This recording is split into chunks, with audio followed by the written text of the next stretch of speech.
વડોદરાના ડભોઈ તાલુકાના ખેડૂત ઉપર જાણે આકાશી આફત બાદ હવે સરકારી આફત ઉતરી છે। નર્મદાની રાજલી સબમાઇનોર કેનાલમાં જરૂર કરતાં વધુ પાણી છોડાતા આસપાસના 150 વીઘા ખેતરો બેટમાં ફેરવાયા છે। કપાસ, તુવેર અને દિવેલાનો તૈયાર પાક અત્યારે પાણીમાં ગરકાવ છે।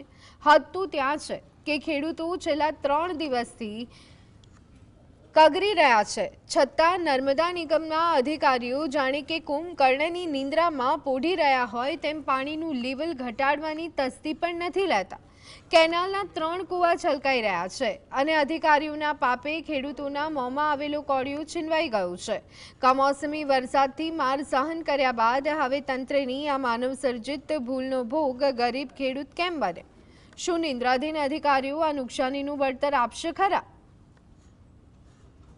ઘણું આગળ જતું રહે છે। પાણી જેટલું બધું ફૂલ પાણી છે તે રોકાય એવું જ નથી। ઉપર લોકો ખેડૂતો ઉપર એ કરે પણ નથી મેળ પડતો।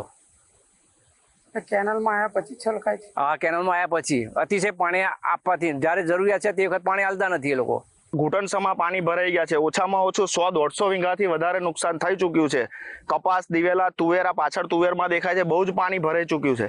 અધિકારીઓને વારંવાર રજૂઆત કરી છતાં પણ અધિકારી કંઈ કરવા તૈયાર નથી।